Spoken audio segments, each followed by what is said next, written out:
La paz sea sobre todos vosotros. Un hermano me escribe en un correo electrónico preguntando sobre qué dice el Corán en relación a los hijos de Israel como pueblo elegido. Sí, en las traducciones encontramos, por ejemplo, en el capítulo 2 del Corán, que Allah distinguió o eligió a los hijos de Israel por encima de todos los mundos. Pero ¿qué dice exactamente el libro en árabe, el texto original? Fadaltukum ala al-alamin. Vamos a examinar estas palabras en árabe. Fadaltukum tiene el sentido básico, concepto que encierra su raíz, de sobresalir. Eso es lo que significa. Entonces, una distinción, pues sí, podría ser una buena traducción de este término en árabe. Pero el sentido más básico es el de sobresalir. Es decir, en una media, estar un poco por encima del resto. Tiene muchos sentidos, se forman muchas acepciones después de esta raíz de Fadalda. Pero básicamente se tiene que entender como sobresalir, poner por encima. Ala significa elevación o estar sobre algo, y al-alamin, que es el término aquí clave, se traduce normalmente como mundos. Pero claro, este mundos es una definición un tanto extraña, ¿no? Igual que cuando dice que Allah eligió, distinguió a Maryam por encima de todos los mundos. La raíz de al-alamin tiene el sentido básico, o encierra el concepto de conocimiento, la misma raíz de alim, de ilm, de conocimiento. Pero en árabe se utiliza no solo para hacer referencia a toda la creación, se utiliza también para hacer referencia a las comunidades, a una generación, una civilización, un siglo. Se utiliza, dependiendo del contexto, de muchas formas distintas. ¿Qué es lo que ocurre? Que cuando cogemos todo el Corán en su conjunto, no podemos entender que Allah ha preferido a un pueblo sobre todos los demás, en el sentido de que estos son mejores que el resto, porque quitando unos pocos versículos donde aparece esta información, cuando lo contrastamos vemos una enorme cantidad de otros versículos que nos dicen que es la gente que tiene temor de Allah las que realmente son los elegidos por Él, son los cercanos a Dios. Entonces es una cosa de tener taqwa, de tener temor de Dios, ¿eh? Eso es lo que te hace superior al resto. Cuando nos vamos, por ejemplo, a la historia de Adán, vemos que, cierto, Allah ha elegido a la criatura de Adán, al ser humano, por encima del resto de la creación. Lo pone frente a los malaíkas, porque ya conocéis la historia de Adán. Pero Adán puede ser lo más alto y puede ser lo más bajo. Adán, ¿qué representa? ¿A una persona o al conjunto de la humanidad? Pues hay gente que lo ha interpretado de un modo o de otro, pero tiene más lógica, más profundidad tal vez, más sentido el pensar como Adán, como el principio de la humanidad, del ser humano que ya es consciente y sabe separar el bien del mal. Entonces, el ser humano puede ser algo maravilloso, puede ser una criatura prácticamente de luz o puede ser lo más bajo. Eso también nos lo dice el libro en muchas ocasiones. Entonces, los seres humanos, por ser seres humanos, yo por ser persona, ¿tengo alguna ventaja o tengo algo de especial en comparación al resto? Pues absolutamente nada, depende de mi comportamiento. Pues lo mismo es lo que nos dice el Corán sobre los judíos o los hijos de Israel. Depende del comportamiento. Nos dice que hay que son gente recta y nos dice también que muchos de ellos pues son gente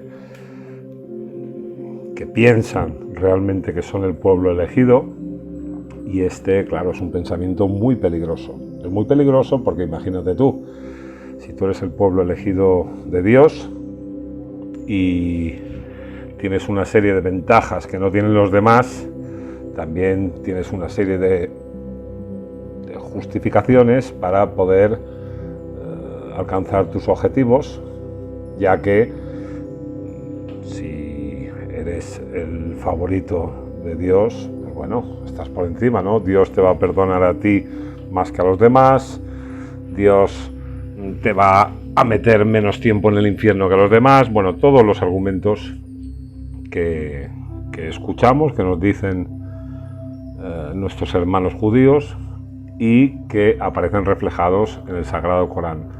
Allah ya también los ha mencionado en su libro. Pero claro, ¿qué ocurre? Que este tipo de filosofía o de mentalidad de pensamiento es un tanto, no sé si definirlo como peligroso, porque bueno, a ver, yo mañana me quiero convertir al cristianismo y entro en un templo, en una iglesia, y le digo a la gente: creo en Jesús, amo a Jesús, y todo el mundo me va a tomar como un hermano, ya está, me he convertido en cristiano. Entras en una mezquita y le dices a los musulmanes: creo en Allah y en su profeta, y ya está, y te dan abrazos, ya eres un hermano más. Pero claro, si quieres entrar en el judaísmo, pues no puedes. Es una cuestión de... es algo cerrado. Es un pueblo elegido, según ellos. Y al ser elegido, pues tú no puedes formar parte de esa, digamos, comunidad. Nunca vas a formar parte de esa comunidad. Hay gente que dice: no, pero es que permiten las conversiones y tal. Si hay algún judío escuchándome, ya me entiende. No existe esto de conversión al judaísmo. Los judíos te consideran judío si naces de madre judía, cuando al principio, por el patriarcado, pues venía por la línea del padre y no de la madre, pero bueno, se cambió con los siglos. Y bueno, no es una crítica al judaísmo ni muchísimo menos, pero claro, el otro día también yo estaba escuchando un vídeo de yo veo muchos vídeos, muchos canales de sabios judíos, es muy interesante, y cristianos también, lo que dicen. Hay que escuchar y aprender de todo el mundo. Y escucharles de forma tan insistente siempre: no, nosotros somos el pueblo elegido, y decían: tenéis que rogar para nosotros, porque si suplicáis para nosotros, Dios va a ayudar al resto de naciones. Nosotros somos los que tenemos que llevar... se hace un poco... no sé, después hay gente que lo apoya esto y que lo ve bien, ¿no? Hay un montón de sectas pro-israelíes que están saliendo por todos lados, y se ve que hay mucha gente que les gusta esto, ¿no? Ellos te dicen que, bueno, que sigas las leyes noágidas, me parece que se llama, en relación a Nuh. Hay unas pocas leyes que si las sigues, pues ya como ser humano has cumplido lo que Allah te ha mandado. Pero el peso, digamos, el valor, la capacidad de conducir a la humanidad, pues dicen que solo la tiene este pueblo elegido. Ellos mismos lo dicen, ¿no? Y claro, esto excluye a cualquier otro que no pertenezca a esta comunidad. Evidentemente es algo que no se sostiene, con la Torá en la mano no se sostiene en su lengua original, con el Corán tampoco se sostiene, y frases pues como estas, que es verdad que Dios o Allah los ha hecho sobresalir por encima de sus contemporáneos o por encima de su generación. Esto es una realidad. Ellos han sido un pueblo monoteísta, siguen siéndolo, han ayudado a que el monoteísmo pues se mantenga durante todos estos siglos, pero elegido es, o cercano a Dios, el que tiene taqwa, el que tiene temor de Allah. Eso no te viene como un título o como una denominación de origen por nacimiento. Eso es una invención que no tiene ninguna cabida. De hecho, cualquier persona, si razona un poco, pues Allah ha hecho sus criaturas, ¿verdad? Y el que mejor se comporta pues es el que está más cerca de Allah, no porque nazcas en un pueblo. Esto no tiene ninguna base. Entonces, cuando en el Corán, escucháis que si María era la mejor de todos los mundos, o los judíos o los israelíes fueron elegidos por encima de todo el mundo, esto significa que tienen una posición de honor, pero la tienen como cualquier otra persona que se acerca a Allah. O se puede entender que sobresalieron por encima de la gente de sus contemporáneos. También se puede entender en este sentido, porque en árabe tiene este sentido. Pero nunca pensar que una persona o una comunidad es mejor que las otras, porque estas comunidades desaparecen y después vienen otras comunidades, vienen otras mujeres o otras personas, y como nos repite tantas veces el Corán, pues cada uno tiene lo que se ha ganado, ¿no? Y es un camino en el que vamos a transitar todos, y depende de nuestros esfuerzos, pues vamos a tener un resultado u otro. Todos somos elegidos mientras hagamos las cosas como Dios manda. Un saludo y que la paz sea sobre todos vosotros.